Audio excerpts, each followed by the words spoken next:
Those who become are those who never settle.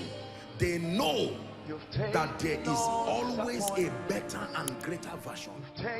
Believers, in times of adversity, remember to anchor your faith in God's unwavering love and promises. Trust in His divine plan and find strength in His presence. May this message serve as a source of encouragement and reaffirm your unshakable relationship with Him. Remain blessed as you listen.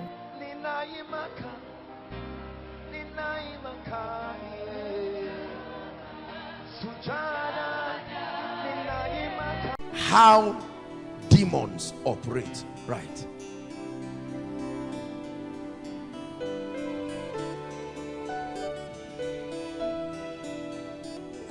How do they operate? What is the system of operation in a demonic kingdom? What is the basis? How do they operate? What has made them so powerful like this? What has made them so powerful that from Asia to the US, to the UK, to the Middle East, to Africa, it looks like there are networks of operation that keep men in a common captivity. Same problem regardless of location. What sort of orderly civilization is that? That they can destroy the lives of people, from villages to towns to cities and all of that. We have not been able to build a network that has covered the whole world like that. They can be strong in regions, yet the devil has built an arsenal that for as long as you are upon the face of this earth, there is a system of reaching you. There are three main ways that demons and Satan, listen carefully, there are three main ways that demons and Satan have access to all men, including believers. Only three. From the authority of scripture, there are only three ways. Number one, write it down: covenants. Number one, covenants. Covenants. Let's talk about it. Please look up. You can get my teaching, The Altar of Prayer. Listen to it, it will bless you. Covenants, for most of us, all we know about covenants is just the Old and the New Testament. That you know, the Old Testament, a foreshadow of the New, and the New, and so on and so forth. As wonderful as that is not the only idea about covenants. Write this down, please. A covenant is a system of authorization. A covenant is a system of authorization between two or more people. A covenant is a system of authorization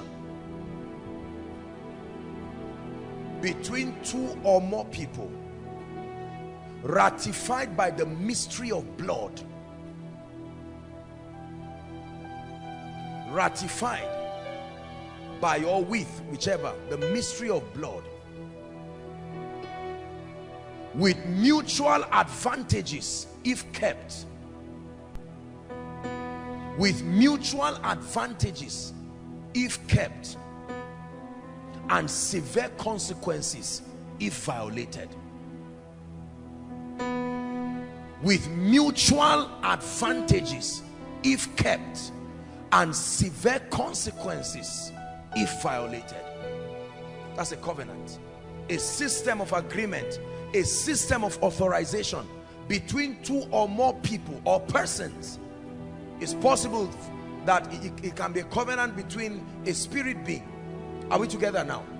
That the basis of that covenant, that is usually ratified by blood, is to create a system where there is mutual benefit, where the terms well-defined, the well-defined terms of that covenant are kept, and then with severe consequences. Listen, the concept of covenant predates Old and New Testament. You have to understand this. The concept of covenant predates Old and New Testament.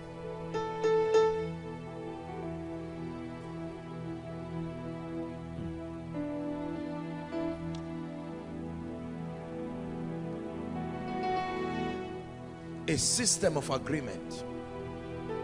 You read Genesis 1, you see a lot of things that God did there. Are we together? And that God signified lights to do certain things to the earth. Are we together now? And they've seen being in obedience. There is a system, a covenant with the earth, that the earth will produce after its kind. You don't sow mango and reap banana under no condition. Are we together? If you sow mango, you don't have to tell the earth, earth, make is mango I sowed. No, you just plant mango and it will reap after its kind. Very accurately. Noah reared an altar, Genesis chapter 8, and the Bible tells us that God smelled a sweet savour, and God made a covenant of seed time and harvest signified with the rainbow. Is that true? Many other covenants happen. Listen, there are personal covenants, there are territorial covenants. It's not just a covenant of Old and New Testament. In the Bible, people had personal covenants with God, very personal covenants. Lord, let us agree that this level of assistance comes to me, and if you do this to me. Some of the covenants had one-time conditions and benefits. After it was gone. There were covenants in the Bible that the Bible will tell you this is for an everlasting covenant. Everlasting. Are we together now? Yes. So there are all kinds of covenants. An agreement between two or more people that has mutual benefits. Are we together? If obeyed, if complied, and has a disaster. Many families, Africa as a continent, is amazing. It's amazing how with the number of churches, there are more churches than there are companies in Africa, yet the economy has not grown. Yet many things have not happened. Our soil is the most productive of all soils in all the 7 continents. Yet in the midst of it, Israel, unbelievers who don't love God, they farm on top of mountains, and yet they export food and we eat it here. Those, while they are farming, they are insulting God.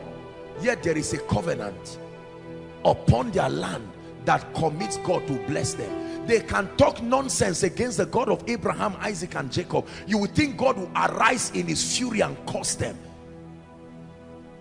How about the Ishmaelites? The covenant with Abraham that Ishmael became a partaker of.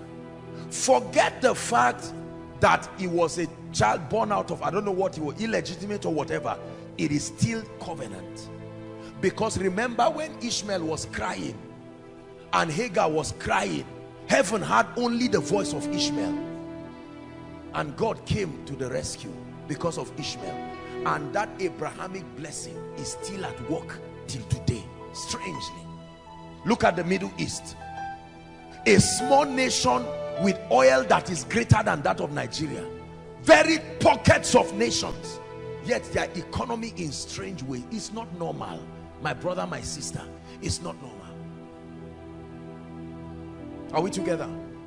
The first system of authorization that we know on earth that authorizes both God and, more importantly for our discussion tonight, demon spirits, is covenant. I will take out